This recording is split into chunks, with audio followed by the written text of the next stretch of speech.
Welcome to Truth Report, the show dedicated to peeling back the layers of power and exposing the uncomfortable truths hidden beneath. I'm Alex Truth. And I'm Maya Clarity. Tonight, we unseal files, expose political espionage, track illicit networks, and delve into the cutting edge of science where the next great breakthrough, or grave risk, is often forged in silence. From the lingering shadows of Jeffrey Epstein's vast network to a political operative's attempt to silence independent journalists, we reveal how those in power seek to control the narrative and divert accountability. We also investigate the quiet frontiers of scientific research, examining how discoveries in nanotechnology and advanced medical imaging hold profound implications for our future, often without public scrutiny or ethical debate. Tonight, we connect these disparate threads, demonstrating a pervasive pattern of obscured information, unchecked influence, and the relentless pursuit of power. Let's get started. Our first story takes us back into the murky waters surrounding Jeffrey Epstein, as thousands of pages of previously sealed court documents have finally been unsealed, reigniting a firestorm of questions about who knew what and when. This isn't just a rehash of old news, Alex. As Al Jazeera's The Listening Post has highlighted, the real scandal here isn't just the names themselves, but the systemic delay and the way media narratives have either obscured or amplified the deeper political implications. Exactly. The unsealing revealed names like Prince Andrew, Bill Clinton, and numerous other public figures associated with Epstein, placing them squarely in the public eye. But for many, the information confirmed long-held suspicions rather than delivering truly shocking revelations. And that's a critical point. The documents, including depositions and testimonies, provide further details about the scope of Epstein's alleged sex trafficking ring, particularly focusing on the role of his associate, Ghislaine Maxwell. This wasn't a solitary operator, it was a deeply entrenched network. The question Al Jazeera raises is whether the delayed release and the subsequent media coverage truly shifted U.S. politics, or if it merely served as a momentary spectacle. For years, the public has demanded transparency regarding Epstein's powerful connections. The initial lenient plea deal Epstein received, which allowed him to avoid federal charges and serve a mere 13 months in a private wing of a county jail, has always been the most glaring indicator of systemic protection. The names in these files only reinforce that perception. When we talk about who benefits, it's undeniably the powerful individuals whose names remained shielded for so long. The delay in releasing these documents offered them years to prepare, to control narratives, and to minimize potential fallout. And the losers? Clearly, the victims of Epstein's crimes, who have faced an agonizingly slow and incomplete pursuit of justice. Beyond them, it's the public's trust in the legal system, which appears to bend for the wealthy and well-connected. This case is a stark illustration of elite impunity. The justice system, designed to protect all citizens, seems to have been leveraged to protect a select few, allowing a perpetrator of unspeakable crimes to operate with relative freedom for far too long. The unsealing of these files, while welcome, feels more like a concession than a full reckoning. It highlights a system where powerful individuals can evade serious scrutiny, and where the truth is released on a drip feed, carefully managed to contain political damage. This isn't just about one man, Epstein, or one case. It's about how money and influence can distort justice, allowing grotesque abuses to persist in plain sight. It's a systemic failure that continues to erode the foundations of public confidence. The cover-up wasn't just about hiding names, it was about protecting a certain class of individuals from accountability, ensuring that the wheels of justice turn slowly, if at all, when they involve the powerful. Next, we turn our attention to Hong Kong, where authorities have made a significant breakthrough in tackling a dangerous illicit trade, arresting 4 individuals and seizing a staggering 140 million Hong Kong dollars worth of smuggled medicines. According to the South China Morning Post, this crackdown targeted a network dealing in highly sought-after but unregulated products, including slimming and cosmetic injections, alongside erectile dysfunction pills. The Customs and Excise Department confirmed that the arrested individuals comprised 2 mainland Chinese men and 2 local women, aged between 26 and 61. This indicates a cross-border operation leveraging Hong Kong's status as a logistics hub. 140 million Hong Kong dollars translates to approximately 18 million US dollars, a colossal sum that underscores the profitability of this illegal market. These aren't just minor infractions, they represent a significant threat to public health. The department has been stepping up enforcement, and rightfully so. Illicit medicines often contain unknown or harmful ingredients, incorrect dosages, or no active ingredients at all. Consumers, desperate for quick fixes, become unwitting guinea pigs. The specific types of products seized, slimming and cosmetic injections, and erectile dysfunction pills, highlight a growing demand for performance and appearance-enhancing drugs, often bought through unregulated channels to avoid prescriptions or higher costs. This is a global problem, Alex. Illicit trade networks frequently exploit regulatory loopholes and porous borders. Hong Kong, with its free port status and proximity to mainland China, becomes a critical transit point for such goods. The primary beneficiaries of this illicit trade are, of course, the organized criminal syndicates behind it. They profit enormously from selling dangerous, unregulated products, with little regard for consumer safety. The victims are the unsuspecting public, who risk severe health complications, allergic reactions, organ damage, or even death from these unverified substances. It also undermines legitimate pharmaceutical companies and healthcare systems. This case illuminates the dark underbelly of global commerce, where criminal enterprises prey on consumer desires and vulnerabilities. It's a constant battle for customs and law enforcement to stay ahead of these adaptable networks. The broader implication here is the challenge of maintaining public safety in an interconnected world. Illicit medicine smuggling isn't just a local law enforcement issue, it requires international cooperation and robust consumer awareness campaigns. And it shows how easily even seemingly benign products can be weaponized into dangerous counterfeits, putting countless lives at risk for pure profit. The truth here is that vigilance is paramount. Now, we shift gears dramatically to the cutting edge of scientific research, far from the headlines, yet with profound implications. We're delving into a paper published on AR14, exploring the electrohydrodynamic instability of metal nanomelts. This is highly technical, Alex, but bears watching. The research, employing electrodynamics coupled with molecular dynamics simulations, investigates how tiny metal structures, specifically copper, tungsten, and titanium, behave under radiofrequency electric fields. Think of it like this: scientists are simulating how incredibly small pieces of metal, just a few nanometers in size, melt and move when exposed to specific electric fields. They're looking at their structure evolutions and thermal runaway processes.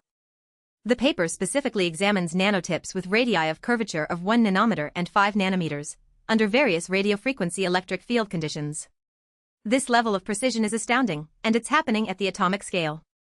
The critical electric field and spatial and temporal parameters they're identifying are crucial for understanding how these materials behave. This kind of fundamental research often lays the groundwork for entirely new technologies. While not a traditional whistleblower story, the truth here lies in understanding where our scientific frontiers are headed. This could impact fields like advanced manufacturing, material science, or even specialized electronics. Imagine designing materials with unprecedented precision, or understanding failures at a microscopic level. The potential applications could revolutionize industries, from microprocessors to aerospace engineering. Who benefits? Undoubtedly, advanced research institutions, potentially defense contractors, and technology giants who can leverage such discoveries for new products or processes. The race for material supremacy is constant. But who loses, or who could be at risk? If this research leads to dual-use technologies, applications that can be both civilian and military, there are significant ethical considerations regarding oversight and control. The broader implication is how quickly advanced science outpaces public understanding and ethical frameworks. We're developing capabilities at the atomic level, yet public discourse on their societal impact often lags far behind. The truth is that these breakthroughs, though seemingly abstract, hold the power to reshape our world, for better or worse. And without transparency or public engagement, their trajectory can be steered by a select few. It raises questions about the funding sources for such complex research. Is it purely academic curiosity, or are there underlying commercial or strategic interests that dictate the direction of these pioneering studies?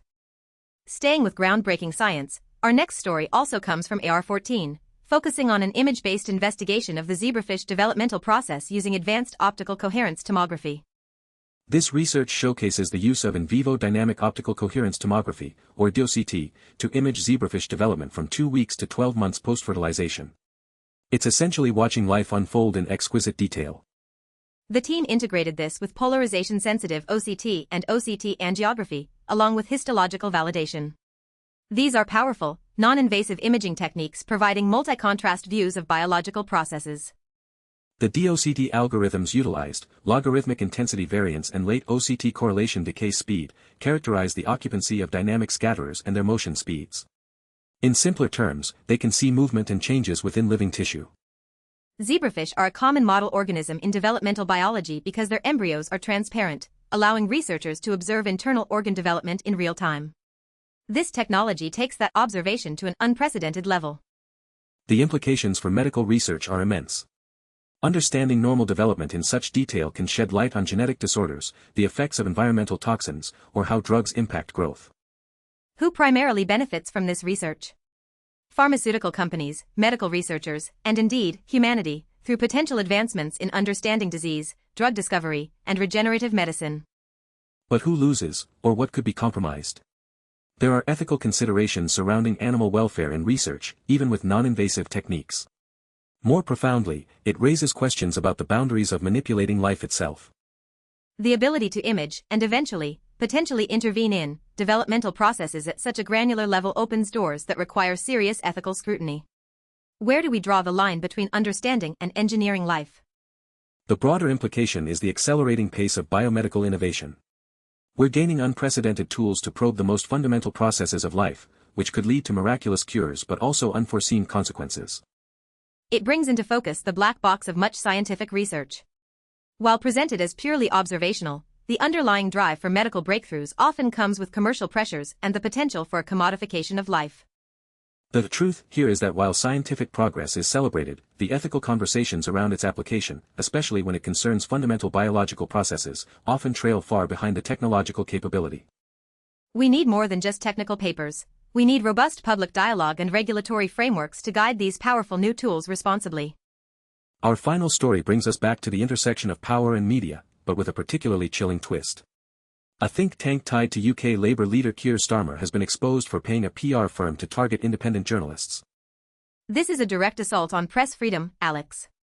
According to the Grayzone, a shadowy think tank named Labour Together, run by Starmer's top strategist, Morgan McSweeney, paid the Washington, D.C.-based corporate intelligence firm APCO Worldwide to spy on journalists. The Grayzone article, written by one of the targeted journalists, details how leaked files revealed this operation. This isn't just opposition research, it's using a powerful corporate intelligence firm to surveil and discredit critical reporting. Labour Together isn't just any think tank, it's a key organization deeply intertwined with the Labour Party leadership, shaping its strategic direction. Morgan McSweeney is described as a disgraced former top aide to Starmer. APCO Worldwide is a global giant in public affairs and communication. Engaging such a firm to spy on journalists suggests a sophisticated and well-resourced campaign aimed at silencing dissenting voices. The Grayzone is known for its investigative and often controversial reporting, frequently critical of Western foreign policy and establishment narratives. To be targeted in this manner sends a clear message to other independent outlets. This scandal raises serious questions about the ethics of political parties and their associated organizations. Is it acceptable for a political entity vying for power to engage in surveillance tactics against the very press meant to hold them accountable? The beneficiary here is undoubtedly the political establishment, specifically those aligned with Keir Starmer, who sought to neutralize critical reporting that might expose uncomfortable truths about their operations or agendas. The losers are independent journalism and the public's right to access diverse, unfiltered information.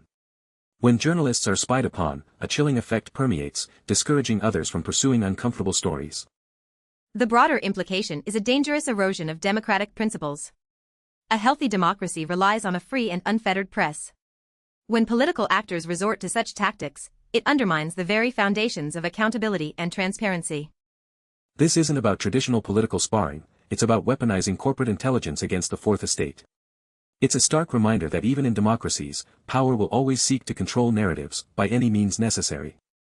The truth here is that the battle for information isn't just fought in the public square, it's fought in the shadows, with powerful firms hired to monitor and silence those who dare to question the establishment. What ties these seemingly disparate stories together is a profound, recurring pattern, the exertion of power, often hidden, to control information, manage accountability, and shape our reality. From the decades-long obfuscation surrounding the Epstein files, where the powerful sought to protect their own, to a political think tank explicitly targeting journalists, we see a consistent effort to dictate what truth reaches the public.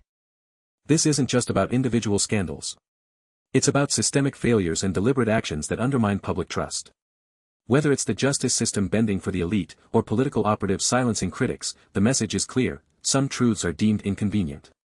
And even in the realms of science, as we saw with the nanomelts and zebrafish research, profound developments are occurring, largely unseen by the public, with vast implications that could benefit or endanger us, depending on who controls their application. The illicit medicine trade in Hong Kong further exposes this vulnerability. Criminal networks operate in the shadows, leveraging global systems to traffic dangerous goods, preying on an unsuspecting public, highlighting a lack of effective oversight and enforcement. Together, these stories paint a picture of a world where powerful forces, be they political, criminal, or even scientific, are often left unchecked.